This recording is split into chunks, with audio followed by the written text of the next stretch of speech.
Seeing that we're all here, call the meeting to order. Additions to the agenda, please.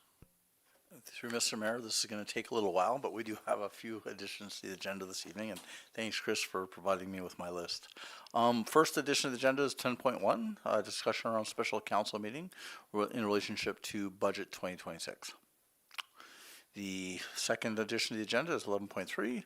This is in relationship to bylaw PLU 1.26, which is the Riverview Area Structure Plan, and 11-4, which is the bylaw PLU 2-26 redistrict amendment to bylaw PLU 8-806 land use bylaw related to the same development. Addition 14.1 will be for forensic audit.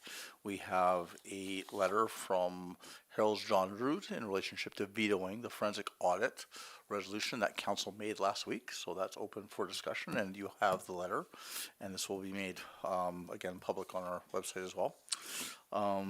We also have 16.1, which will be, again, where we go into closed session. We have a number of items to discuss this evening. Intergovernmental relationships under ATIA, again, disclosure to harmful intergovernmental relationships. Oh, do I have to read all these? Okay. S.26, S.28, and S.29. We then have confidential financial update under ATIA, which is S.26, S.28, S.29, and S.30. We then are going to speak to personnel under ATIA, 16.3, S.20, S.28, and S.29, and then two personnel issues, correct, under, again, 16.4, S.20, S.28, and S.29. So that's it. Thank you very much. So there's no getting home by the third period then? I'll talk as fast as I can. Okay, any other additions for the agenda? Can I get a motion, please? Councillor Longstaff? I move to adopt the agenda as amended. All those in favor? So carry unanimous.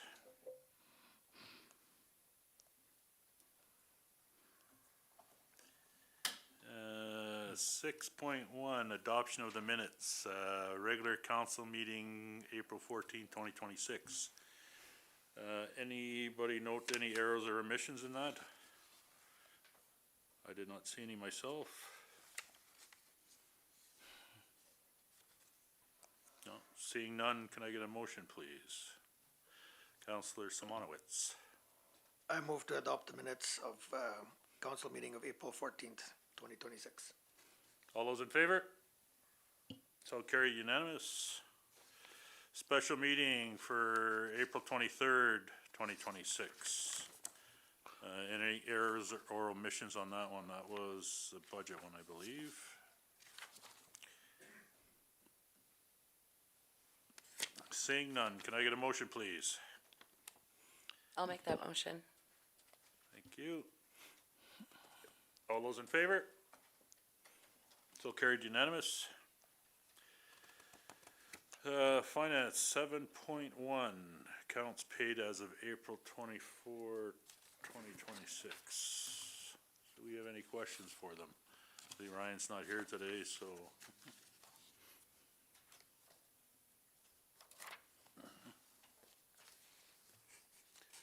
Can I get a motion on that one then, please?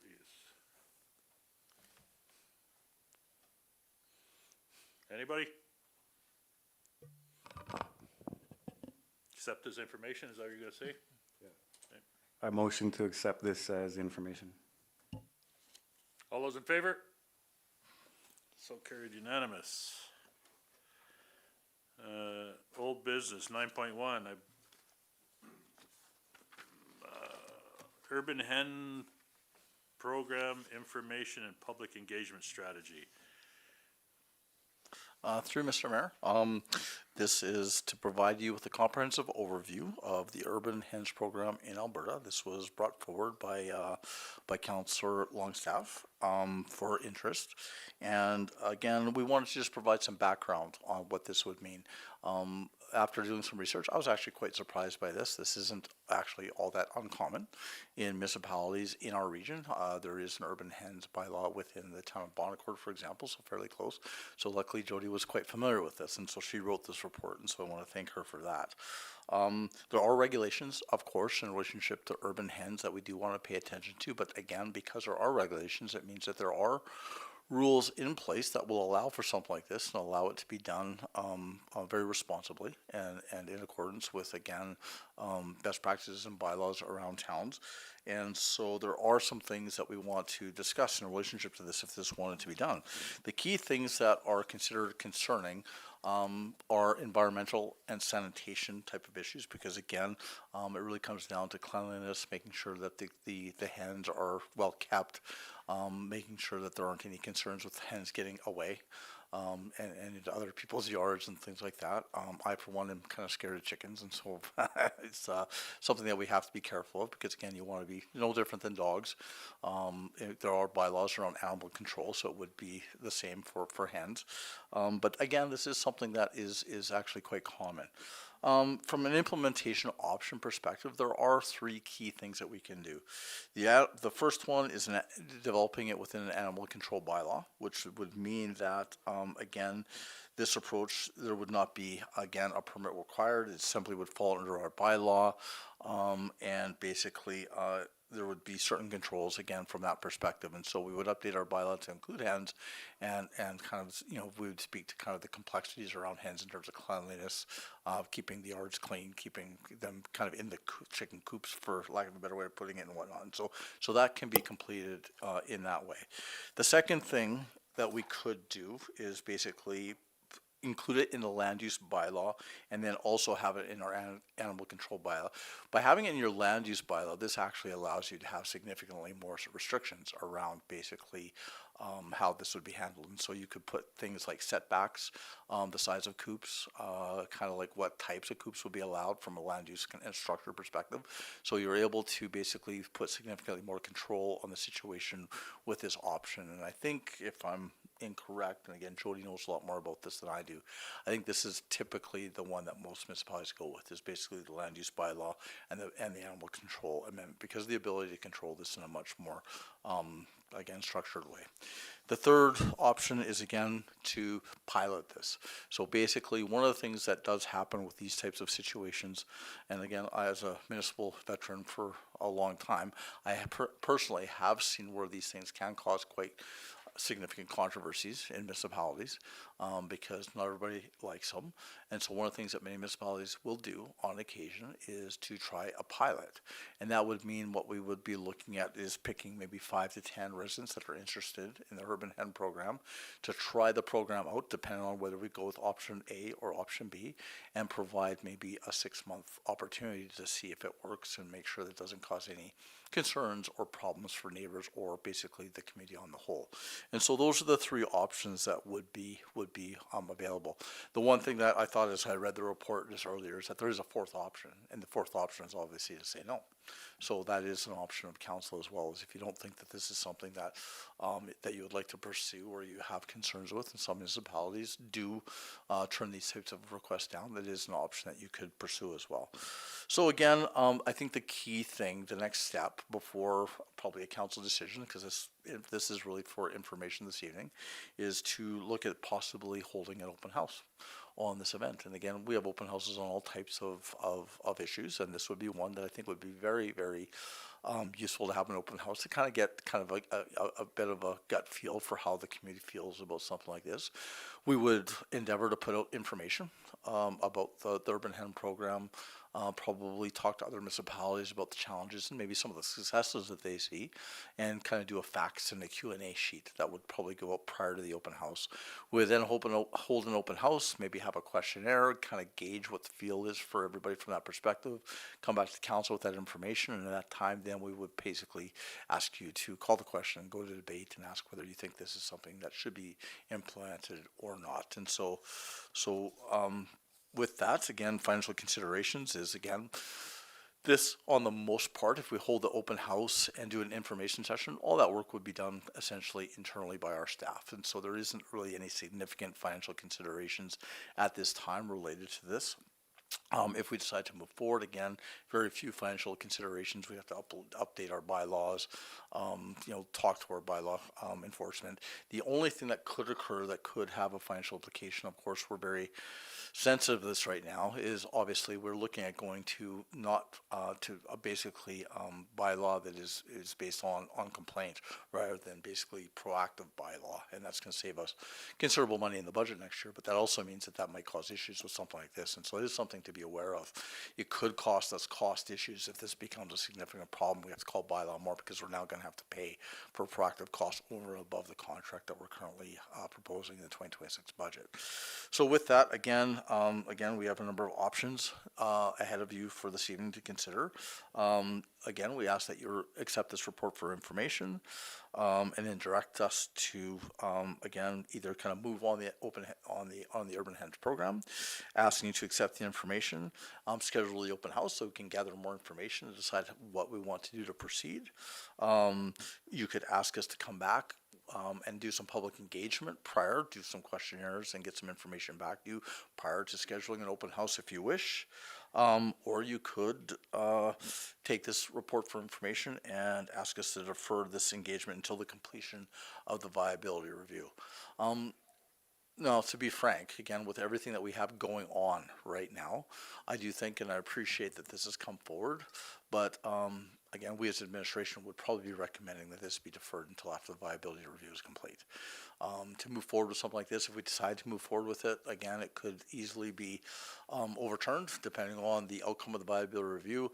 At the same time, I'll have to say that the admin team right now is working extremely hard because of the viability review, and we have basically, for lack of a better way of putting it, other chickens to fry at this time. So all kidding aside, I'm almost as funny as Travis, but all kidding aside, I would request that this be deferred until after the viability review, but again, it's up to you as council. So with that, open to discussion, questions, and debate.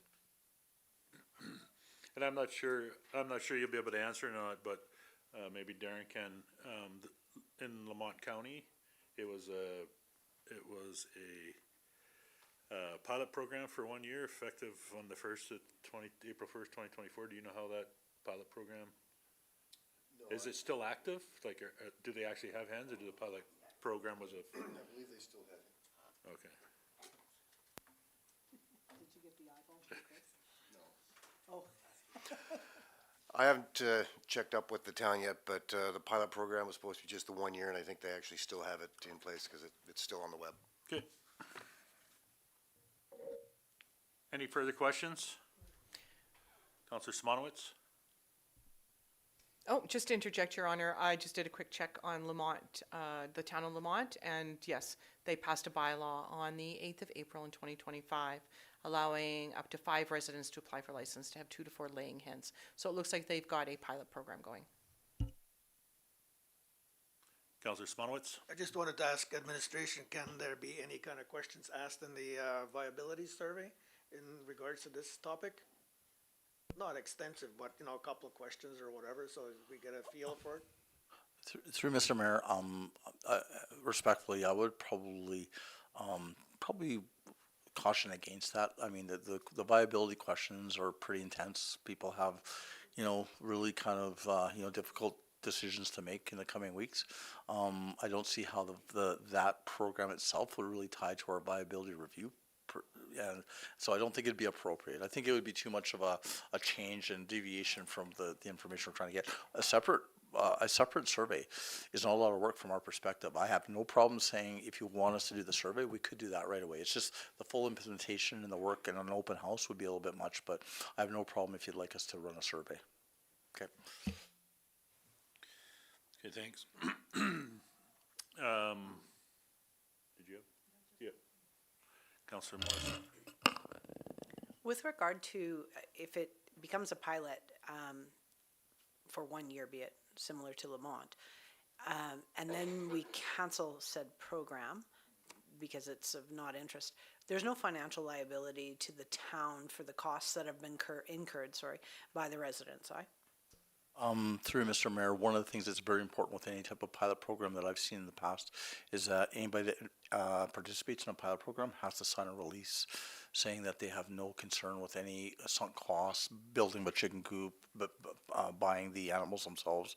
There would be an agreement in place for anybody that wants to pilot the program, and then if it doesn't work out, they'd have to agree to take the pens down and that kind of thing at no cost to the town. Thank you. Darren?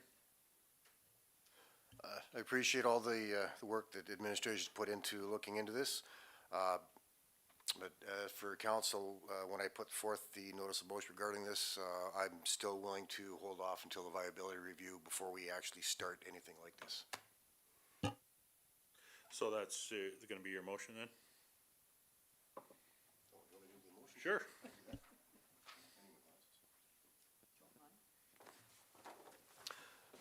I move council accept this report for information and defer the public engagement strategies about the Urban Hen program until after the completion of the viability review. Any further questions? All those in favor? So carried unanimous. 10.1, special meeting date. Through Mr. Mayor, we are again working very hard on developing your 2026 budget. We presented that last week, but included in that is also the development of the long-term and three-year plan. And so we have completed primarily most of the work, but we wanted to make sure the finishing touches on it were absolutely accurate and correct, because again, we know how important this is to basically yourselves as council and to our residents. And so we want to make sure that our long-term financial plan is accurate, correct, and possibly overcome some of the misinformation also that's been out there. So we're working very hard to make sure it's a very clear long-term financial plan, takes into consideration the concerns of the residents, and is as accurate as possible. And so we wanted to have a little bit more time. We also had, again, a scheduling issue with with our current official administrator. So the date we've selected is May the 4th. Monday. Monday, May the 4th. May the 4th be with you. Yes. Could we check, make sure that's not a hockey game night? I'm just kidding. How's that looking for everybody?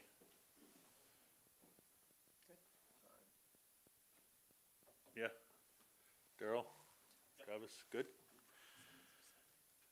Yeah, so can I get a motion, please?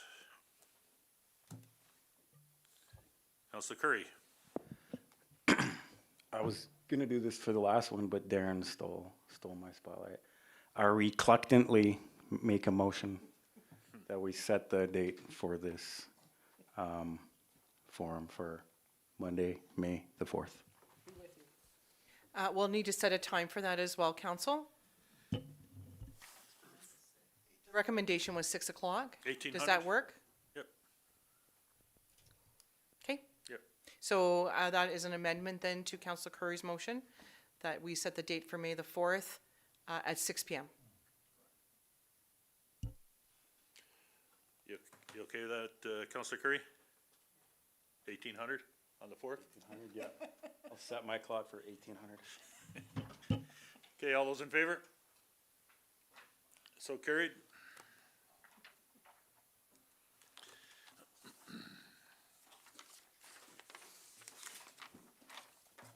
All right, 11.1, policy GA 28-26, records management policy. Good evening, council. Our previous records retention policy followed the government of Alberta, and it was an okay document, but it was really left a lot open to question about whether or not this document falled under this category or that category. So I did some research and some consulting with other municipalities across the province and through my colleagues through the Alberta Municipal Clerks Association, and came up with a new policy. This policy is a lot more in depth about what records we keep, how long we keep the records for, how they're filed. It's a system that we can implement across the organization so that everybody is not holding records here, there, and everywhere. It will involve a little bit of time getting everybody used to the new filing numbers, versus, again, the system that we have now, which is not so, it's just open to interpretation. So it's it's an old policy we're looking to replace with this new information.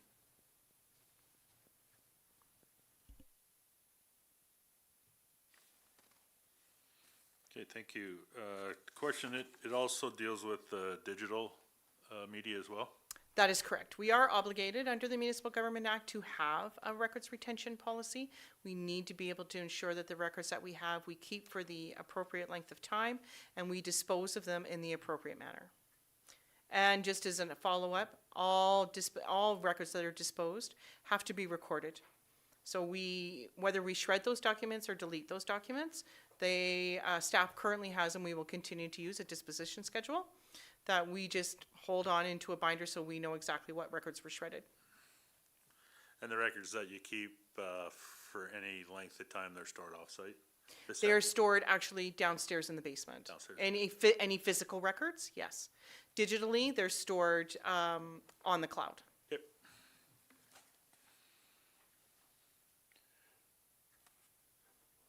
Counselor St. Germain? Are they locked? Like, or is it accessible, I guess, to anybody, or is it locked? No, the basement door is kept locked all the time. Okay, thank you.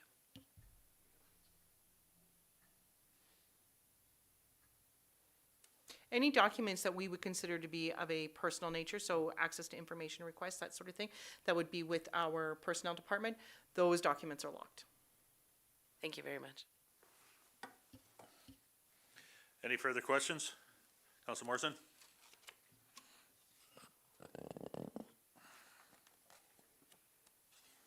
Are you not digitizing all of your documentation now? Like, so that everything becomes a scanned cloud-based document? No, we don't have access to SharePoint yet. SharePoint would be that's our intention, to move to that. SharePoint is a cloud-based program, right?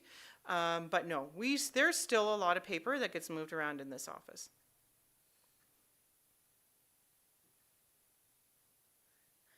Did she answer for you? Yeah, there's some opportunities even outside of SharePoint for digitizing documentation and maintaining it. Even Xerox, as an example, most of the systems have cloud-based.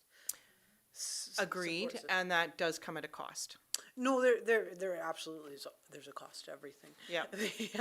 But sometimes just finding documentation and the lack of physically storing it, albeit I understand it's in the basement. So that's why I asked. It's just it's a good way to move forward.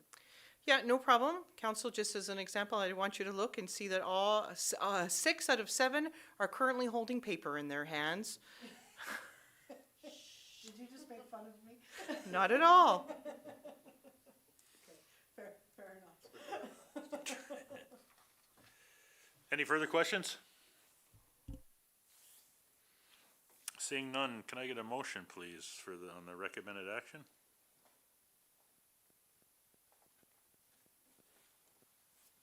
Anybody?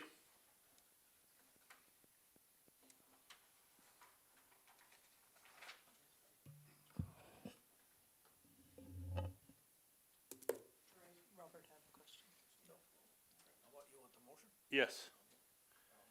Okay, That council approve policy GA 85-26, municipal records retention and disposition policy, and the accompanying records retention and disposition schedule, thereby replacing existing policy GA 6919, records retention and information management. any further questions? Seeing none, all those in favor?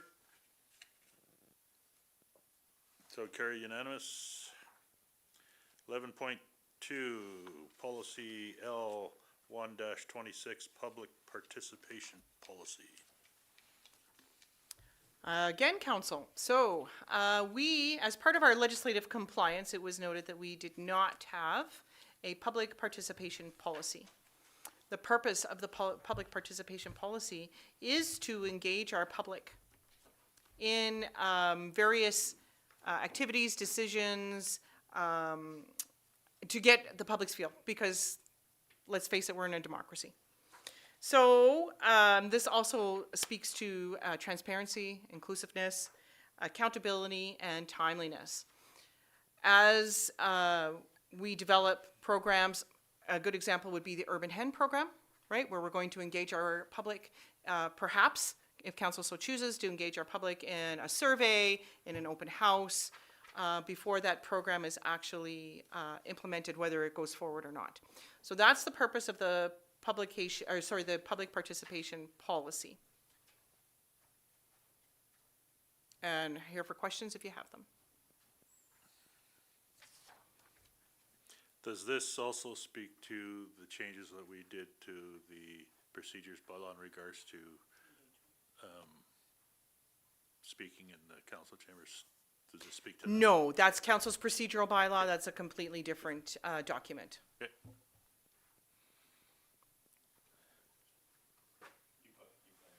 That, okay, yeah. Council Morrison?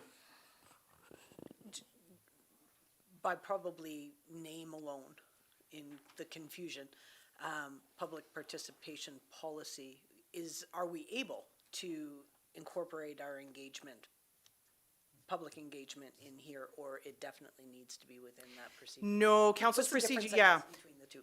Okay, well, the public participation means we will seek them out, right? We're gonna seek them out to have, if we do any sort of a program, if we have any kind of an,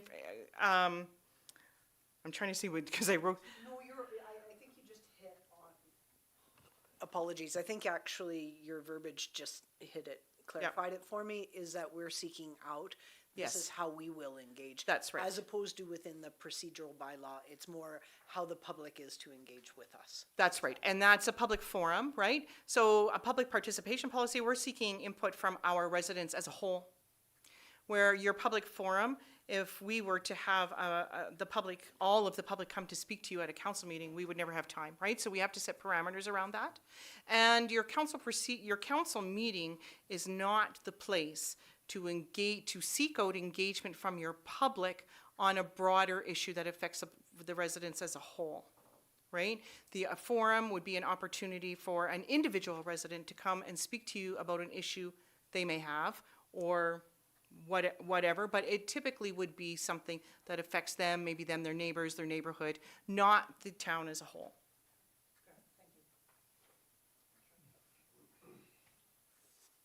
Councillor Saint Germain? I'm just wondering, would this include, bringing back some of the boards, like citizen participation boards, or would that be a separate bylaw or policy? Can you define what you mean by citizen participation boards?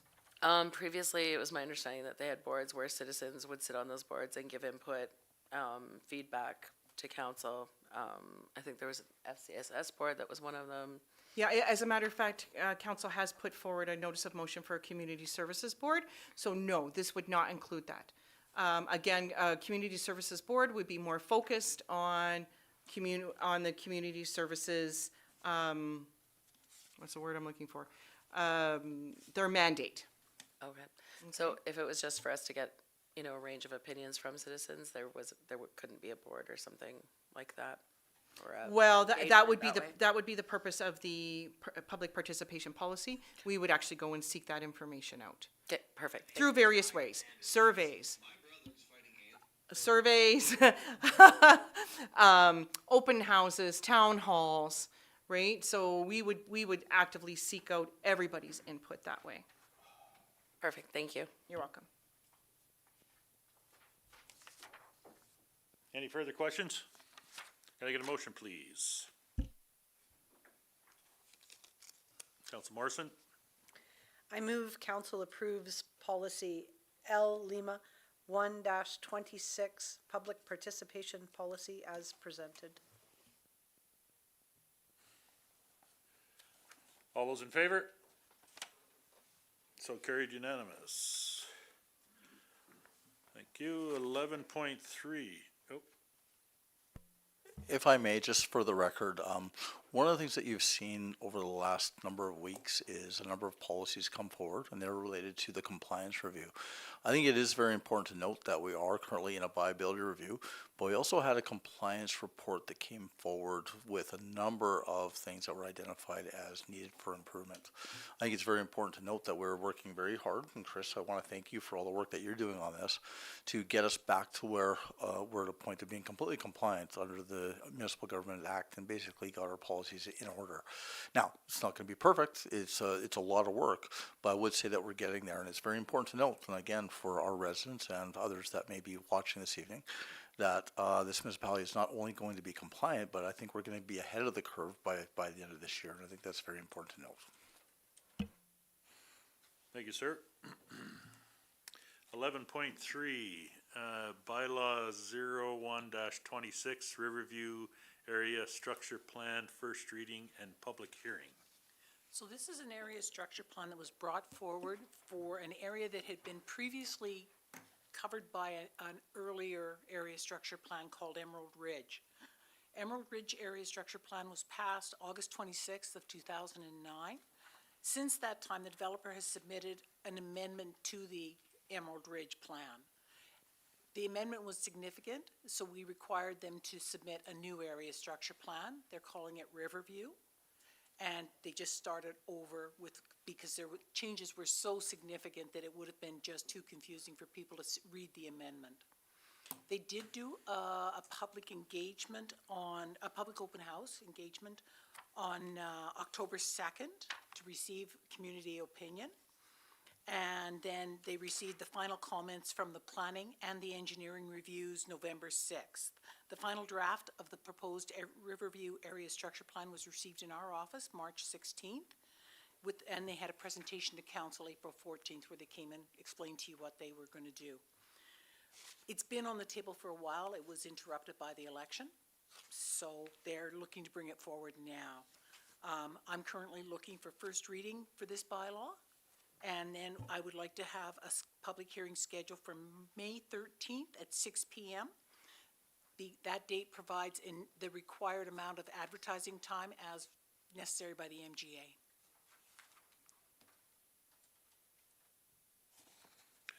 Okay, thank you. Any questions?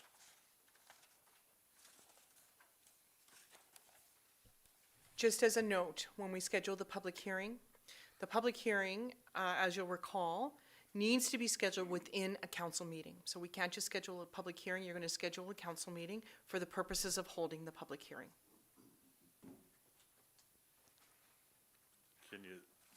We can't set the meeting here for the 13th. We have to have a meeting to set the meeting? No, you can definitely set the meeting here, just Okay. to set the meeting, but what you're setting is a council meeting, Right, because a public hearing has to be held within a council I see. meeting according to the Okay. Municipal Government Act. okay. I was on your page, I was also confused. Yeah, it's kind of, I did have a question on it. I lost my train of thought on it. Oh, we also have a public open house on the 14th, correct? Mr. Mayor, that is correct. Yep. So back-to-back open houses. Okay. Council Morrison? To that point, we have a regular meeting of council on the 12th. We would have this open house on the 13th. We would have the budget open house on the 14th. And currently, I believe for a number of council members, there's conflict with the Life in the Heartland on the night of the 13th as well. So with a number of council attending that, I'm wondering if there's an alternative date for this, vice the 13th. It's at council's will. The only restricting factor was I am leaving for holidays on the 15th, leaving the country on the 20th. So if you want to pick a date between the 15th and 20th, I can come in for that. Because there will be two public hearings at the special council meeting for this bylaw and the next bylaw. Council does have the option of holding those public hearings within their council meeting on the 12th. We have done that in the past. It does extend the time frame of your council meeting. Just be aware, and that was the one, when we did that last time, it was council's request that we hold a public hearing as a special council meeting. That doesn't necessarily mean that you can't, have it on the 12th. Susan, does that follow the timelines? Yes, I believe the 12th I can make it, get all of the required Municipal Government Act requirements met, because they require advertising 2 separate weeks, not less than 5 days before the hearing.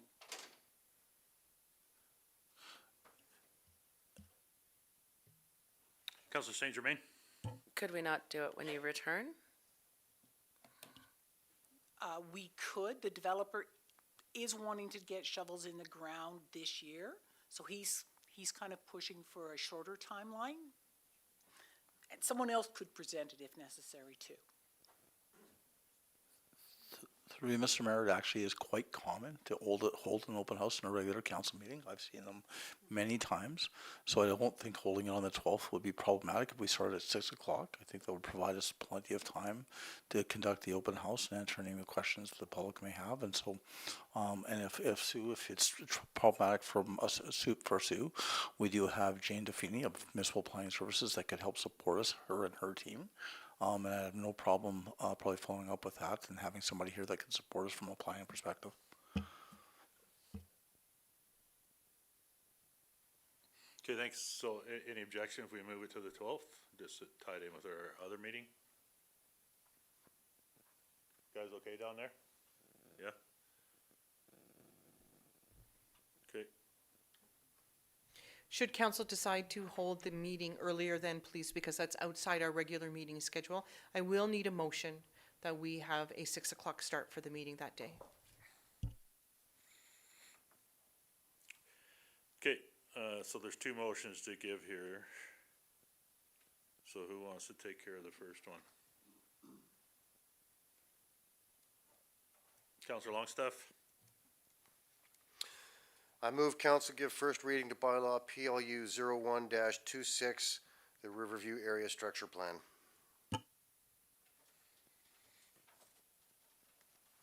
Any questions? All those in favor of the motion of giving first reading? So carried unanimous. Second motion for the public hearing date and time. Council Morrison? I move council schedules a public hearing for bylaw PLU 10-26, the Riverview Area Structure Plan, within the regular council meeting for 12 May 2026, but with a 6 p.m. start.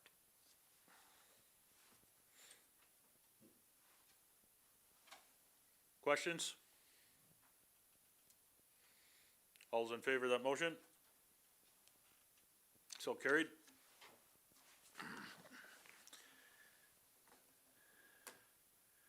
11.4. I can't seem to find that one. 11.4 is the Land Use Bylaw 0806, Schedule A amendment to accommodate the Riverview Area Structure Plan. So they wish to change the lands from UR to single-family residential, medium-density family residential, and commercial to accommodate future development. The request to schedule the public hearing, if we're going to move it to the 12th, I have it marked for 7 o'clock. We can move it to 6:45 and then not interfere with your regular meeting. No, they have to stay within the meeting. So we have to open up the meeting like we normally would, follow the schedule, and then the public hearing. As you'll notice on your agenda, there is a spot there for public hearings. We would just, the meeting kind of, I want to say it gets recessed. I'm not 100%. I got to look up the procedures on that. But when the public hearing comes, we just open the public hearing and have the public hearing. Close one, because this also requires a public hearing, so you close one hearing. Once you're done with that information, you open up the second public hearing, close that, and then you just proceed with your council meeting. So it all starts at 1800 then? Or at 6 p.m., sorry. That's correct. Yep.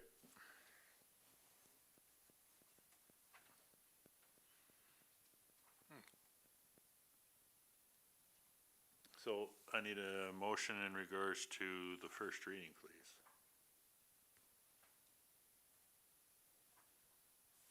Anybody? Council Morrison? I move that council gives first reading to bylaw PLU 02-26. Same one? Any further questions? Councilor Brack?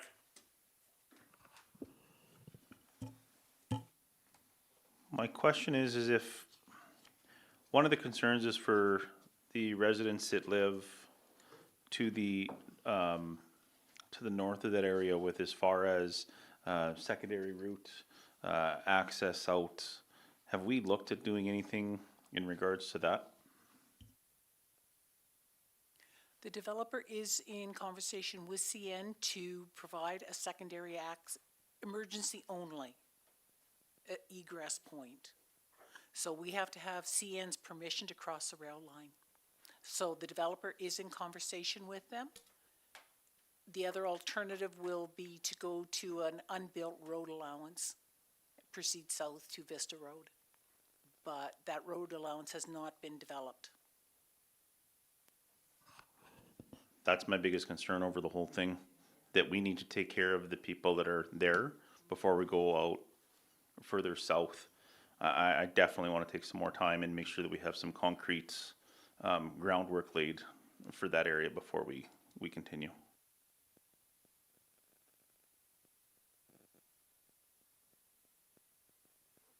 Council Morrison? I agree with Councillor Barak. However, my understanding from a procedure perspective is we have to do first reading to be able to begin those conversations. Is that not correct? We have had conversations regarding the egress point in the past, with the original plan for Emerald Ridge, because it was a quite a bit higher density plan. This reduces the density, I believe, by about a third, or 2/3. This is about a third of the size as the previous plan. I think it's 36 single-family residential lots and 41 multifamily homes. So yes, there will be a significant increase in traffic. We can require a traffic impact assessment from the developer, should council wish. But currently, they've said that this is the way they're planning to do it. To answer your question, Councillor Morrison, that's correct. We need to have first reading of the bylaws, schedule the public hearing. Then you'll have an opportunity to hear from the public, hear what their concerns are before any final decision is made on anything. I think it is very important to note that Councillor Barak's concern is typical at this stage of any type of a development, and there is always opportunity to discuss and negotiate concerns with the developer. I personally think, as somebody who drives into Gibbons, there is concern with the number of accesses. There's not enough into the town. I find it very, very concerning from an emergency service perspective, but also from a traffic calming perspective. I think it is something that we should not run into in terms of new developments going forward. We should make sure we do this correctly. And so I think the question is actually very fair and something that, as administration, we would take up with the developer and can talk basically informally before we get to formal discussions and see what their comments are. So we can do that right away. I can make a call as early as tomorrow.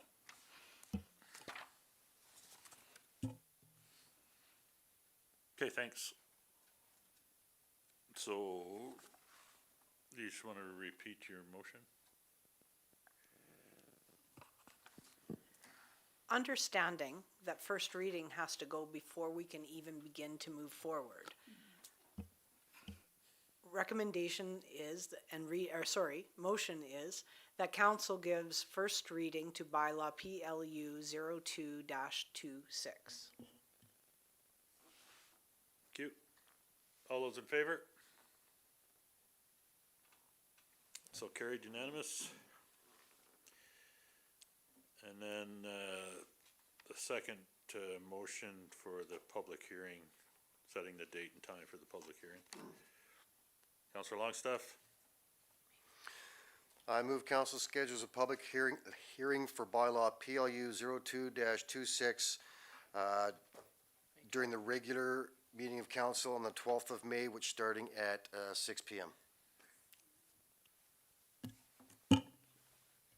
Thank you. All those in favor? So carried.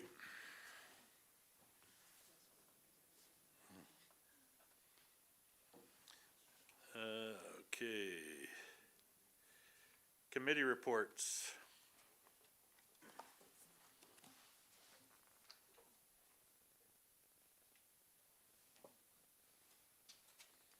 Charlotte?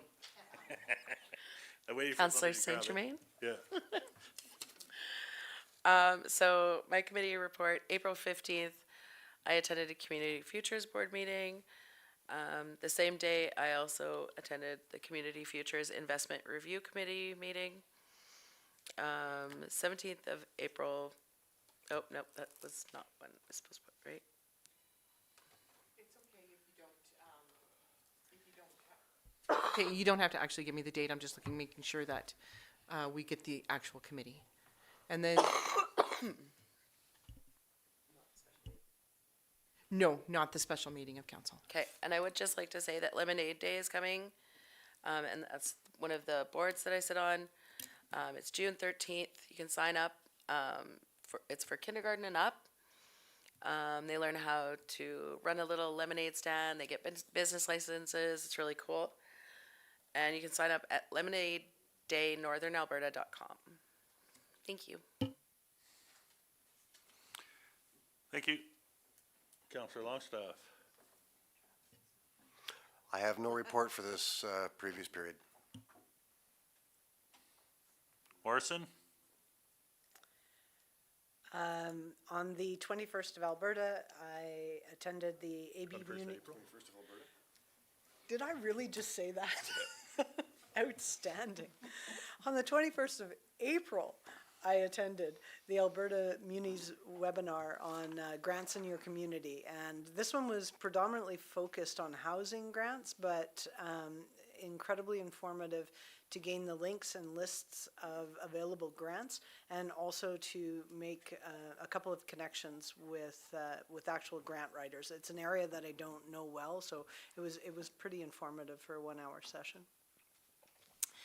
The 24th of April, not Alberta, I attended the Edmonton Salutes committee, and it was a little bit disheartening actually, because the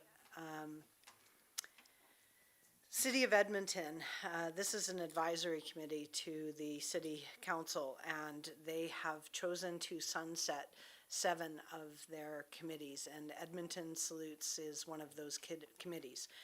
Anti-Racism Advisory Committee, the Edmonton Historical Board, Edmonton Salutes, the Edmonton Transit Service Advisory Board, Energy Transition Climate Resilience Committee, Women's Advisory, and the City of Edmonton Youth Council.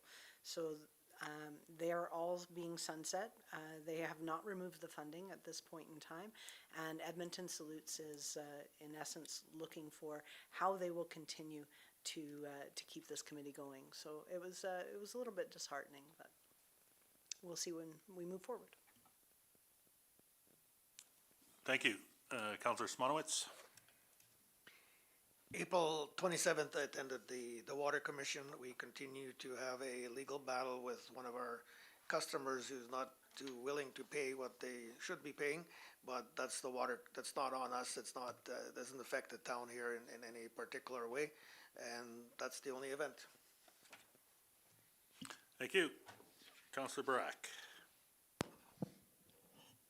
I had nothing to report. Thank you. Counselor Curry? On Friday, April the 24th, I was at Gibbons School, and I helped out with the taco in a bag lunch, putting together the tacos in the bags and helping deliver them and all that good stuff. Huh? What? Yeah. And I myself had nothing to report. Okay, correspondence. Your Honor, can I please get a motion to Somebody accept else, those sorry, too. reports as information as presented? Before we do that, I forgot one. I volunteered for Gibbons School to do a casino shift. Sorry. I can make the motion too.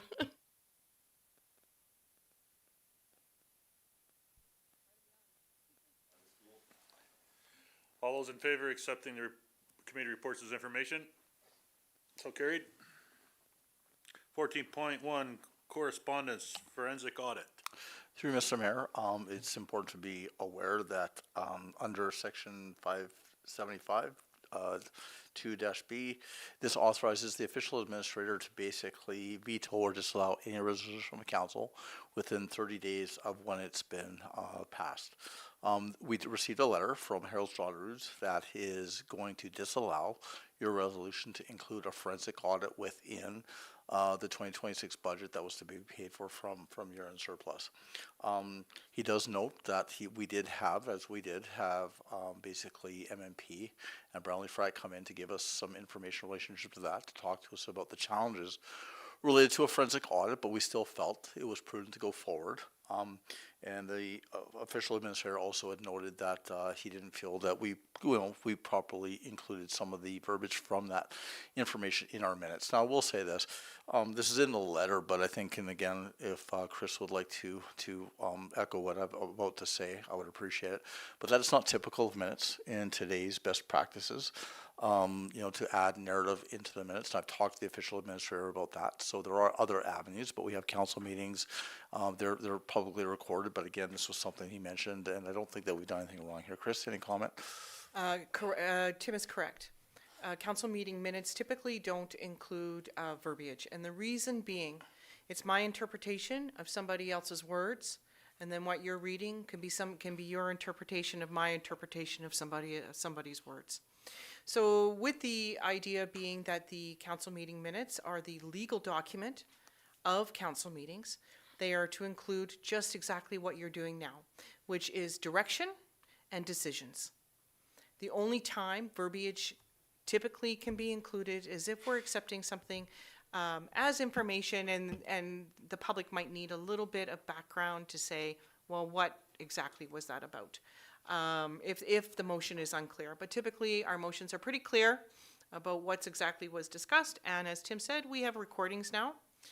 Anybody can go onto our YouTube account and they can look at any meeting. I have not taken any meetings off since we started putting them up there. So anybody can go back and look at a meeting if they need to have more information. Of course, the public's always welcome to reach out to you about discussion and reach out to administration. Perfect, thank you. Councilor Curry? So I just want to make it clear. So what's going on is he had an issue with our verbiage. Is that what it was? No, he has an issue with the motion itself, and he's referring back to a meeting in February where he's stating the verbiage in the meeting in February does not give enough information.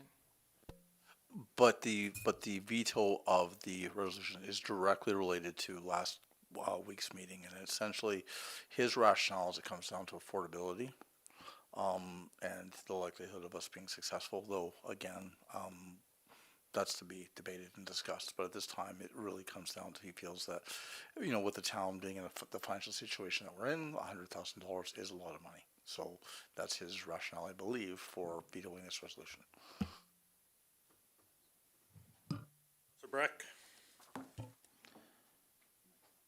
While I appreciate the letter that Mr. John Drews gave, are we able to, this is gonna be on our, town website so that everyone can see that, Mr. John Drews has decided to, veto this motion?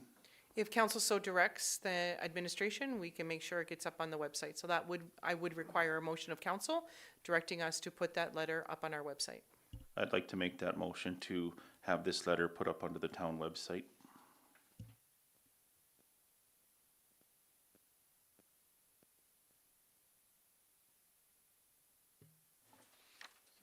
Any questions? All those in favor? So carried unanimous. So with that being said, I need a motion to accept this letter as information. Counselor Breck?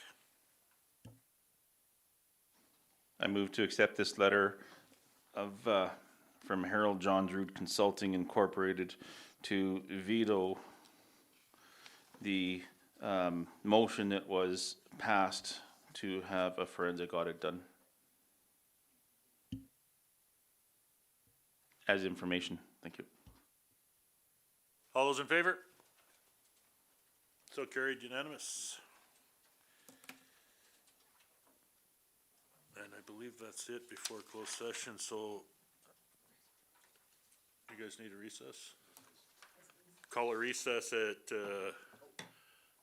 19:55, 10 minutes, 20:05, be back.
back to order.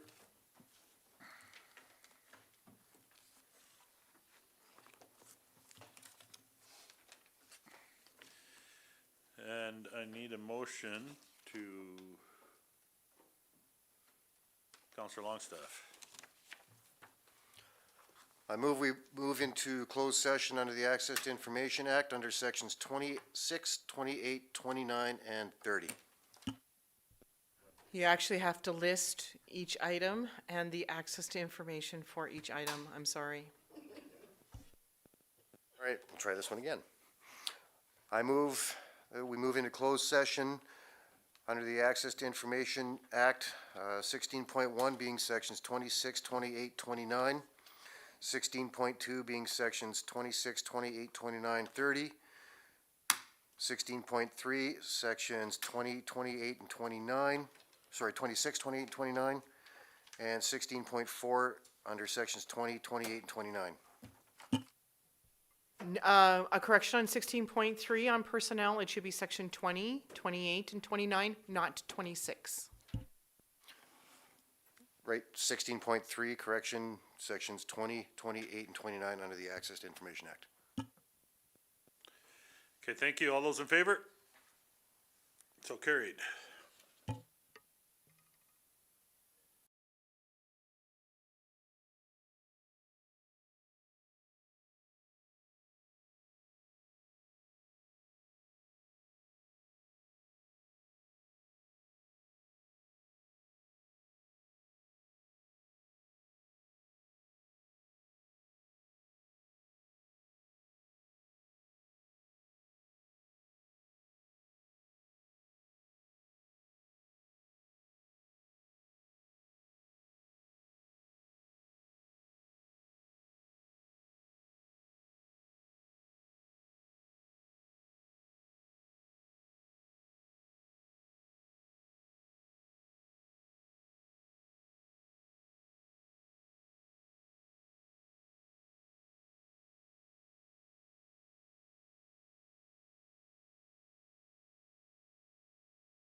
16.1 was just the title of it again, if you don't mind. Intergovernmental relations. Is that, okay, 16.1 intergovernmental relations. 16.2 was, sorry, Confidential financial update. okay. Okay, 16.1, we accept that, need a motion to accept that information? I'll make that motion.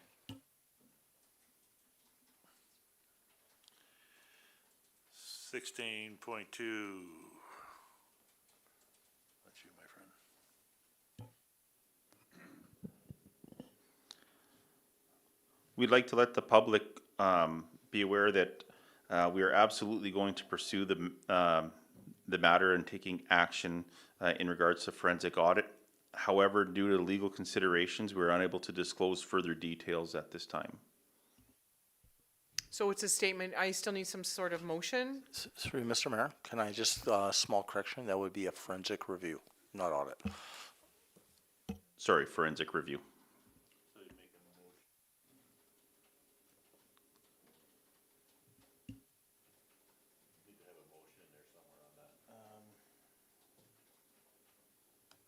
Except for information. I'd like to make a motion that we accept that as information.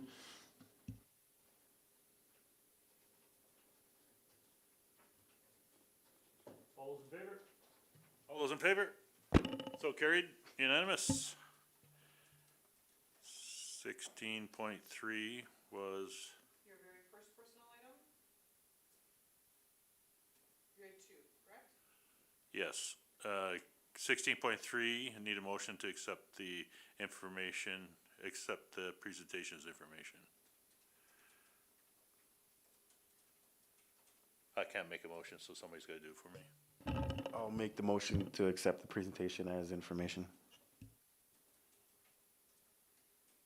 And 16.4, same thing again. Oh, you need to vote on that, sorry. All those in favor? So carried, 16.4.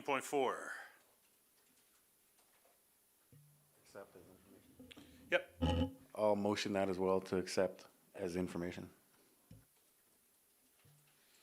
all those in favor? So carried, unanimous. And I believe that is it, 21, 29 hours.